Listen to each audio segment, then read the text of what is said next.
Welcome, future doctors, to another episode of the Future Minority Doctor Podcast with Dr. Sulma and Marina, where we bring you conversations to empower and inspire you to contribute to your community and the world by becoming a doctor.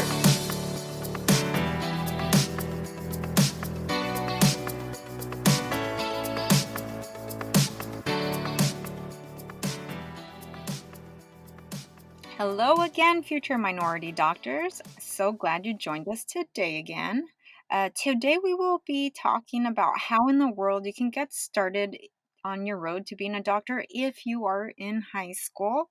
We will provide you with some suggestions on what to do if you're in high school again. So if you're listening and you're in college, we will be having another episode more geared towards college students, so you can go ahead and move on to our next podcast episode. We will be starting the discussion first, talking about and focusing on what you should be doing to just get into college. Firstly, I'd like to break down what different types of colleges and universities there are. I didn't understand the difference when I was in high school, so thought it would be a good place to start. All right, Dr. Zulma, so let's start out with talking about what is exactly the difference between a college and a university.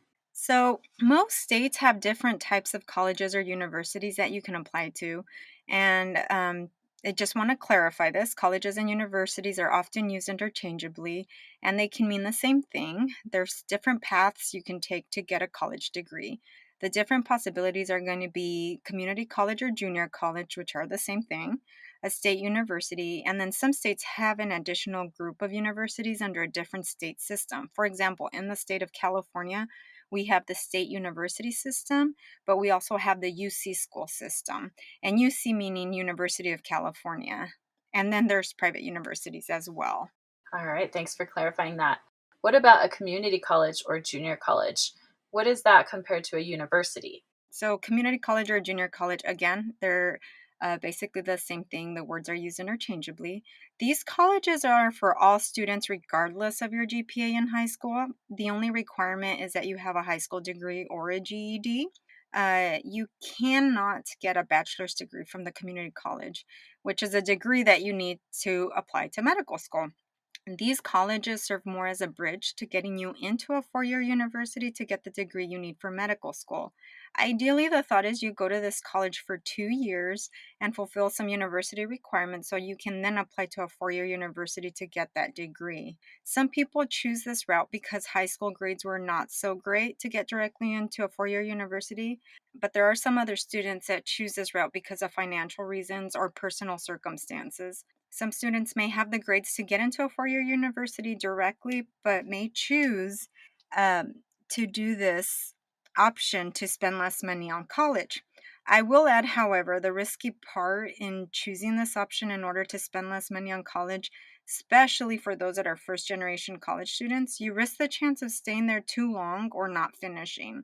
I think it is important to highlight as well that finances should not be a limiting factor in you applying directly to a four-year university straight from high school. There are state grants, scholarships, and loans that will help you get through it. That's what most of us first-generation college students do, and this is definitely what I did coming from a low socioeconomic background. Great. Can you explain to us what exactly is a state university? You mentioned, for example, in California, you have the California State Universities and the University of California system. So, what is a state university? So these are four-year universities. This is where you get the degree that you need to apply to medical school. You can apply directly during your senior year in high school, or as I mentioned before, after you complete some requirements at your local community college. Great. What about a private university? What's that? So these universities can also give you the degree you need to get into medical school. You can apply to these schools in your senior year or from a community college, just like the state universities. These are also considered four-year universities. The degrees are equivalent to what you would get from the state universities as well. These universities, however, tend to be more expensive. So why would people pay a higher price tag for these universities, you might ask? Well, some of these private universities are the most prestigious universities in the country, and they have a great reputation, so spending the money may be worth it. Some people choose these schools because class sizes may tend to be smaller, they are religiously affiliated or for some other personal reasons. Yeah, so I actually went to a private university. Stanford is a private university. And when I was applying, I did consider many different options in California because they were closer to home. One of the contenders that I considered going to was University of California at Berkeley, which is a wonderful university, has a very good reputation, and it is a public university. So if I had chosen to go to Berkeley, UC Berkeley, it would have still been an excellent education, has a great reputation.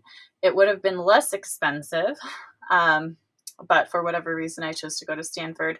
It was smaller class sizes, like you mentioned, and that was one of the things that influenced my decision because I felt like I would be getting a little bit more personalized attention in my study program. So, moving on, what do you need to do in high school in order to get into college? So, if you're in ninth grade, this is a great time to start planning. If you're not, it's never too late to start planning, and let's start adjusting, getting you into college. So, for right now, the most important thing in high school is getting good grades. Universities will have a minimum GPA requirement to apply, so I would highly recommend keeping it definitely above 3.0. But again, the higher the GPA, the more opportunities you're going to have. I want you to see grades as money. A's are the top dollar to your account. So give it all you got to try to shoot for A's as much as possible. However, say you tried your best and you didn't get an A. That's okay still. Don't give up. Don't think you can't make it. You can still get into college. I actually got some B's along the way and a few C's, if I recall correctly. Thinking back though, I think if I would have gotten pushed by someone, I probably could have gotten that mostly A's and B's. So today, Dr. Marina and I are here to push you to get the best grades you can. If you are in 10th or 11th grade right now and you may have gotten a D or F, please go to summer school and make up that grade. If you make up that grade, the college will use the better grade in your application. Also, to boost your GPA, for those of you who may have your lowest grade be C's, plan to also try to make up some of those C's to an A or a B so that way it can also boost up your GPA. Work with your school counselor or a trusted teacher that you have to make a plan. Excellent advice, Dr. Zulma. So, thinking about specific classes in high school, what classes do you need to take in high school to get into college? So the colleges are pretty standard for each state. I'll go over what California universities require, but I think it may be similar to most of the universities in all the states of the country. But I would still encourage you to go ahead and look up online to the universities of interest in your state. The classes that are required in California are called A through G requirements. You can look them up online, as I said. Regardless of what state you live in, again, just Google your state's university and then figure out which requirements you need. You want to have this roadmap ideally as soon as you start ninth grade so you know you're taking the classes you need. It's essentially a checklist and you want to make sure that all these boxes are checked off. However, if you are past ninth grade already, don't worry. Look at the roadmap and readjust to see how you can get there before college application time in your senior year. It may require some unplanned summer school. So, to break down the requirements, it's 2 years of history, 4 years of English, 3 years of math, 2 years of science, 2 years of a foreign language, 1 year of visual or performing arts, and 1 year of college prep elective courses. The subjects are pretty specific as to which ones qualify. So, again, please make sure you are working with a counselor or trusted teacher to make sure you're taking the correct classes that'll count towards your college application. The universities will assign points to your grades. So, for example, an A is 4 points, a B is 3 points, a C is 2 points, and a D is one. But if you take IP, AP, or honors classes, they actually give you an extra point. So, say if you got an A instead of four, you get 5 points. If you get a B, you get 4 points instead of three. So, racking up these points is what's going to help your GPA go up and improve your chances of getting into a 4 year university. Again, these points are money. Please see it that way. Yeah, I remember I took a couple of AP courses in high school. My high school didn't offer IB courses, but they did offer a couple of AP courses. And that helped get my GPA actually above a 4.0, um, because those A's in those AP classes counted as a 5.0. So if you really want to get that GPA up, that's a great way to do it. That being said, AP classes are harder. So be prepared to work really hard and put in extra hours to get good grades in those classes. So, Dr. Zulma, tell us a little bit about college entrance exams. Okay, so some of the college entrance exams, they're called the SAT, ACT, and subject-based SATs. Interestingly, which has been is now different for Dr. Marina and I, but nowadays, in recent years, there's been a lot of debate about using these exams as part of the admission criteria into universities. These exams are usually taken between your 10th through 12th grade years, and just consider, given the ongoing changes about whether these exams will be used or not, you're going to have to do your online research and look at those universities that you're planning to apply to see if they're recommending them or not. Um, do consider these exams do cost money, but fortunately, there are fee waivers that you can apply to if you qualify. When I was applying in high school, I used fee waivers for everything. Because I was considered low income. So please be aware about this. So, what about things besides classes in high school? What about extracurricular activities? So the colleges don't just want the grades. They also want you to be doing things that are non-academic. So some of the things that you can consider doing in high school is community volunteering, join on-campus clubs, sports, extracurricular activities. These are important for your college application. Pick something that you enjoy and go with it.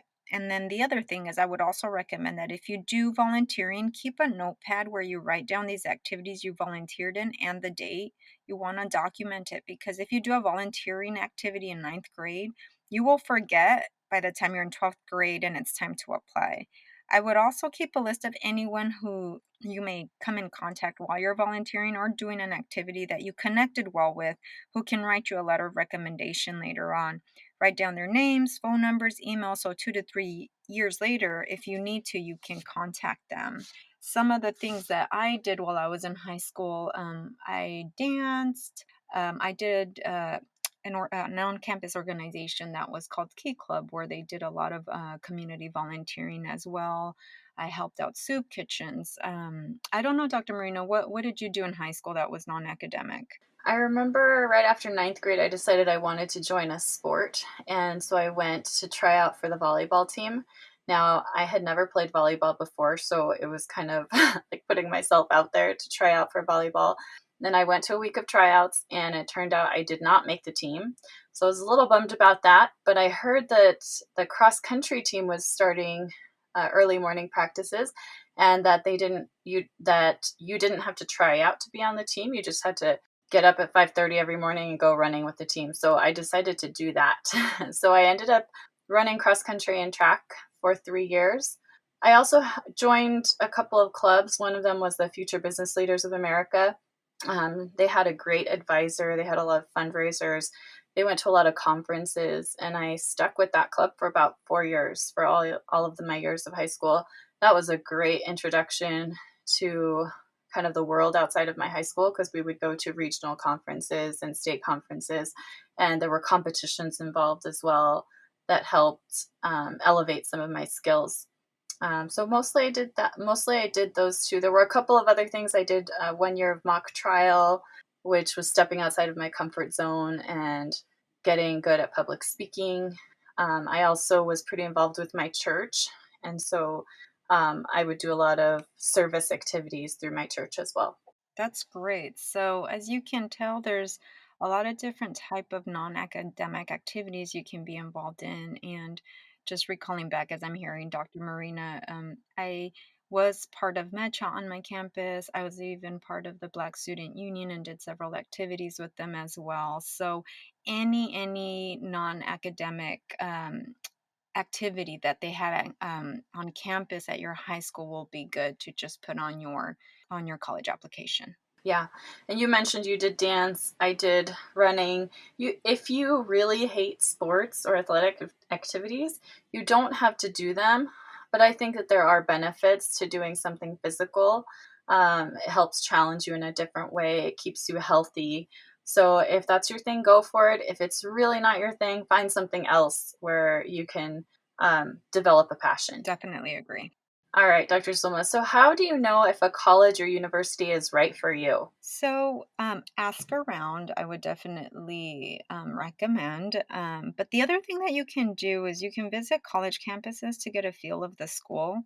If you do get to visit a campus, I would suggest go visit the student offices on the college campus. That may be one that you go to for support. Most colleges have student offices, and they're really catered to Latinos. There's another one, the African American student office. There's a Native American, a lot of different types of offices that you can go to. I will admit that the only campuses I visited in high school were the ones that were organized by my school via field trips. My parents didn't know the educational system, as you guys probably heard on my previous podcast, so they never planned for any college campus trips. So honestly, I didn't even know that people did this until I got to college. So don't feel bad if you don't get to this part, just still apply. Exactly. Yeah. I was lucky. I kind of begged my mom to drive me up to Northern California to see a couple of campuses, and she agreed. So, just the two of us, we took a road trip and visited Berkeley and Stanford, and that was a really good experience. But again, not everybody can do that. Sometimes your family just doesn't have the resources to let you travel to see schools, but you can do as much research as you can online. You can reach out to those on campus offices via email. Do your homework. Even if you can't visit the school, you can learn a lot about a school via online resources. So, what do you need to do during your senior year to get into and prepare for college? All right, so now you're in your senior year. So you've checked off the A through G requirements. So your list is checked off. You got the grades. So now it's time to apply. Firstly, what you want to do is look up the deadline so you can keep track that you don't miss any requirements that the application process that the application requires you to do. Several universities may have different deadlines. Apply to several universities and don't limit yourself to one university. This will increase your chances of getting in. It does cost money to apply, but guess what? There's also fee waivers as well. I used fee waivers throughout my application process and did not have to pay out of pocket. Wonderful. Yeah, please use those if you qualify. It saves a lot of money. So, what should people expect on their college applications? So most applications nowadays are online, so you'll probably create an account to specific universities you're looking into. On the college application, they'll usually ask you some of the following information. They'll ask you about your family personal demographics, your choice of major. Again, if you're not sure, it's still okay. There is an option that you can apply as undecided major. I actually did that since I wasn't too sure what I wanted to do. You'll also be asked about your grades, maybe SAT, ACT test scores. Again, when I was applying to college, they did ask them, but now, again, it's controversial, so you're going to have to look into that. Sometimes there will be options while you're applying to select scholarships that you would like to be considered for. Just go ahead and do this. You never know if you will get it, and scholarships are free college money that you don't have to pay back. Sometimes you'll also be asked if you're interested in an EOP program, which stands for Education Opportunities Program. This program offers support services while you're in college. I used it and I recommend it, especially if you'll be a first generation college student. I went to them for tutoring and also to help me learn how to study effectively. The other big part of the application is writing an essay about yourself. Please put time and effort into this. Seek advice from trusted school staff to read it, and then they can edit it for you. As I had mentioned before, I wasn't a good writer, so I had to get help with this part while I applied to college. And then after that, you just submit your application. Yeah, and depending on what colleges you're applying to, you might have to write multiple personal statements or answer multiple questions in an essay format. So, if you're applying to, for example, just multiple University of California schools, it might be easy and you might just have one essay to write. But if you're applying to some private universities as well as some public universities throughout the country, you might have to write a lot. So, set aside time to do that and make sure you do it well in advance of the deadline. because it can be really stressful if you're waiting until the last minute to write all of these essays and fill out all of these applications. So please, please start thinking about it at the beginning of your senior year. That way, you have a couple of months to prepare everything, not just the essays, but also the letters of recommendation that Dr. Zulma mentioned. You're going to have to give the letter writer, like one of your teachers, time to write the letter. And if you say, "Oh, I need this letter tomorrow," that's not a very good practice. All right, I've heard about something called admission by exception. Do you know what that is, Dr. Zulma? Yeah, so within the University of California system, there's something called admission by exception. It looks like some universities may offer this opportunity to apply even if you don't meet all the A through G requirements if you had a significant life event or you were homeschooled. So you can explore this option if it applies to you when you get to application time as well. Interesting. I hadn't really heard about that before. What if someone wants to go to a state college in a state that they don't live in? So it's important to consider, again, apply to as many schools as possible. Some schools will give a preference to in state students, and you can actually find this information online to the specific universities of interest. Yeah, and also an important thing to know is like, let's say you live in Texas, but you really want to go to University of California, Los Angeles because you have family there or whatever reason. Um, the UC schools give preference to California residents, so it's going to be harder to get in. And also, if you do get in, they're going to charge you a lot more money. So if you live in state, you get in state tuition, which is lower. If you live out of state, you have to pay out of state tuition, which is higher. Yes, it's correct. And just tuition for those of you who may not know that, that's just the cost and fees of college. Exactly. What about AP and IB exams? What are those? So these exams are available in high school. As we mentioned before, if you take honors, AP or IB classes at some high schools, they offer these exams that can count towards college credits. So less college classes that you may need to take when you start college. These are not mandatory, so don't feel like you need to do these. I did not take any of them. I don't know if you did, Dr. Marina, if you ended up taking any of these exams. I actually did. I took a handful of them. Um, and if you get a certain score, I believe it's if you get a 4 or a 5, the maximum score you can get is a 5. And if you get a 4 or a 5, then you can actually get credit in college. So I think, for example, I took um, the AP Spanish literature exam in 11th grade and I got a good score. I think it was a 4. And so when I started college, I actually didn't have to take a foreign language because I had credit from my AP class in high school. So if you want to save yourself some money and time in college from taking some of the like kind of standard prerequisite courses, that's one possibility in how to do that. Now you can't like take exams that are going to get you out of all your classes all your freshman year, but you can get out of some of them. For example, there's an AP calculus test, there's an AP chemistry test. So those might get you out of like the introductory college chemistry or calculus courses if those are things you have to take. And again, keep these in mind. I didn't really not understand this part when I was in high school, and I think maybe I could have saved some college credits when I started. Yeah. But like you said, it's not mandatory. However, it is a good way to challenge yourself and get better at taking tests, especially standardized tests, if you have the money to do so. They can be a little expensive, but I think there are fee waivers, just like there are with other exams, if you are low income. All right, moving on. What is the FAFSA, otherwise known as the Free Application for Federal Student Aid? So this is the financial aid application. This is very important. This is something you will have to apply to see if you can qualify for certain grants. Grants are free money that you don't have to pay back. It'll also see if you qualify for loans. The loans you will have to pay back, but you don't pay those back until you are completely done with school. Even say, for example, if you graduate from your college, you still don't have to pay them back until you're done with medical school, law school, or whatever it is that you decide to go into. But you want to keep track of the deadline for this as well, because this is how most of us finance our ways through college. Yes, absolutely.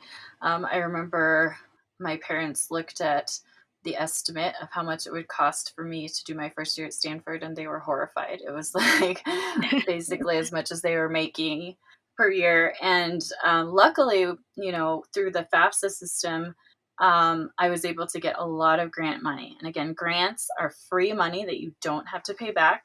I also qualified for loans. And there was something called federal work study.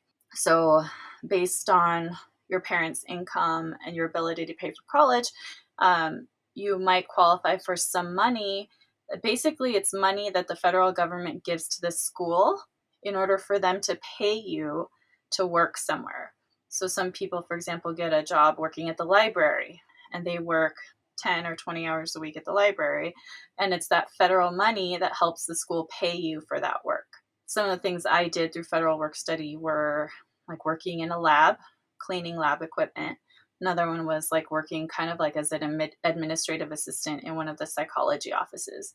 So that was through federal work study. They knew that I needed like money to pay for some of the other expenses of college, like just food and clothes and stuff like that. So that's how I was able to earn that money to pay for the things I needed was through federal work study.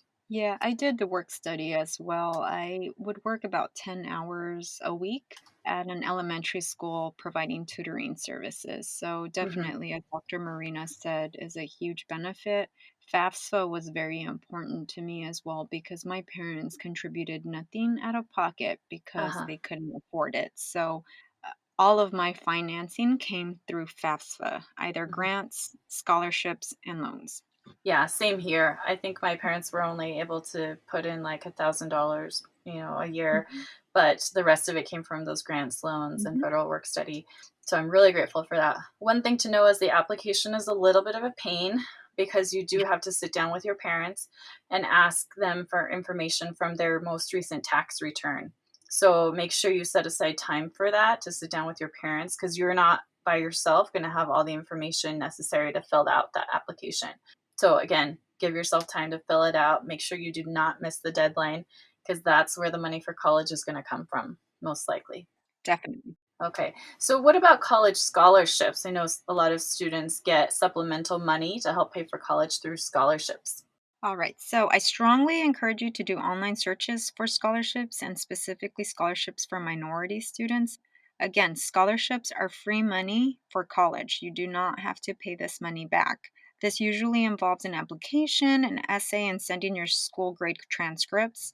If you get a scholarship, it could help a lot with college expenses. I didn't do this in high school and I do regret it. I think I would have had less debt, but I didn't understand what scholarships were back then, and because I really didn't have the guidance. So please do your searches and apply to as much as you can.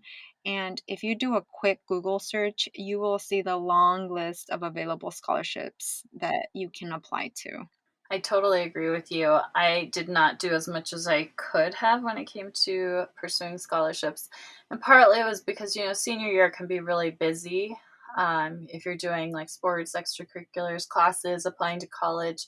So having to fill out even more applications and write even more essays can be a little bit daunting. But if you do have some time, even just like if you apply to one, two, or three extra scholarships, just do it because it is free money, like Dr. Zulma said. You could get lucky and get a couple extra $1,000s from one of those to help pay for college. So, one other question, Dr. Zulma, do you have any specific advice for students who are dreamers or who have Daca? All right. So for my dreamers and DACA future minority doctors, what you'll have to do is keep up to date with the state and federal laws. There's ongoing changes every year. The good news is that some universities and some states do offer financial support programs. But again, these will likely change. It's different for every state. It's different for every university. So I would personally contact, even give them a call or email the universities of interest and ask ahead of time to see if there's any scholarships available, if they have loan programs available as well. So just don't be scared and ask. Absolutely. So once you're finished with the application process, what's next? What do you do? So once all of this is done, then it's just a waiting game until you hear back from schools. You may get accepted to more than one school, and at that point, you'll have to decide which school is best, just as Dr. Marina mentioned earlier. Don't limit yourself to the university that's closest to home. I hear that a lot from a lot of young adults and a lot of teenagers that are applying to college.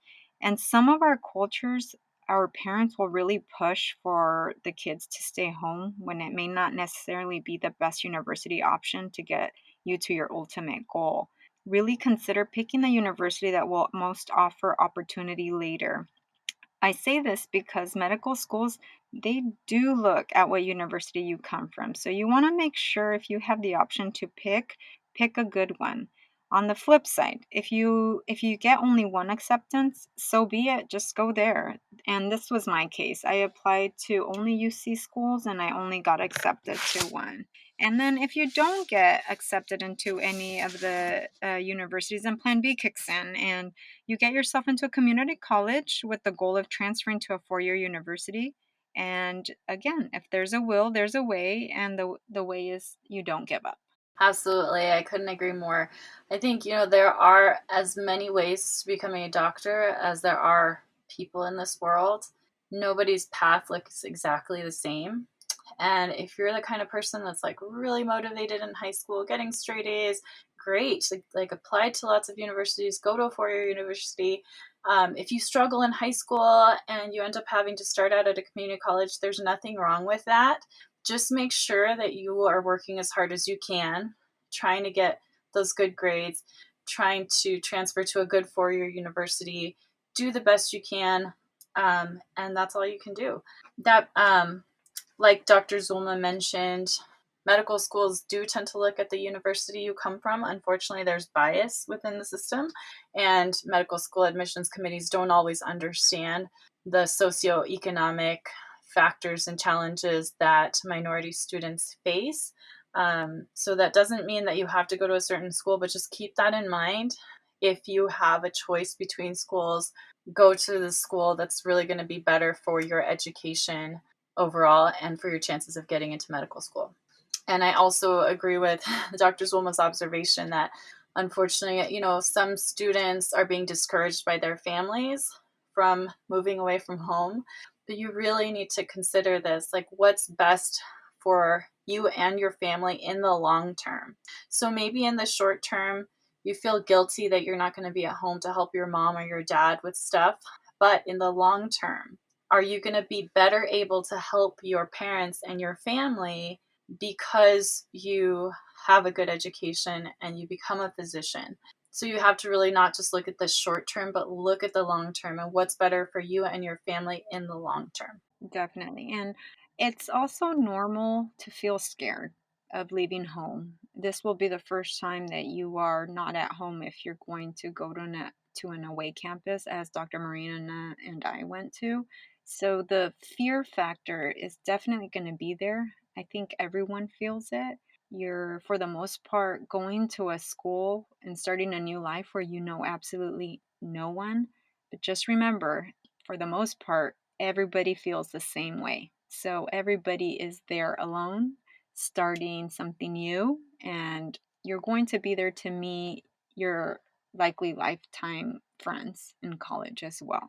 Absolutely. College can be a really transformative experience, and living away from home can actually accelerate how quickly you become independent and you become better at fending for yourself. Um, so, again, these decisions are all up to you. Every case is different. So, make the choices that are best for your individual circumstances. We can't tell you what the best thing is for you because we don't know all of you, but we trust you to be able to consider all these factors and make the best decision for yourself.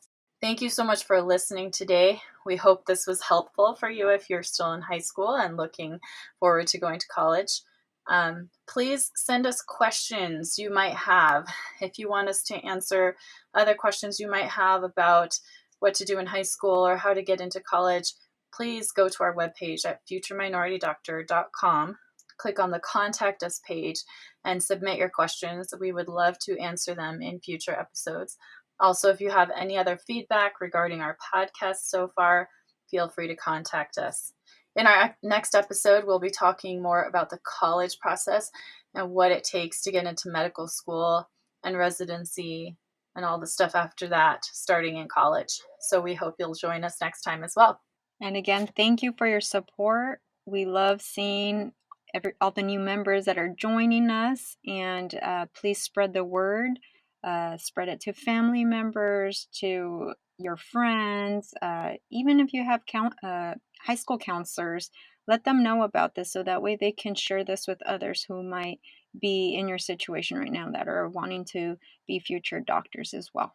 Definitely. And if you haven't already, please follow us on Instagram or Facebook. We look forward to seeing you next time. Peace and love. See you next time.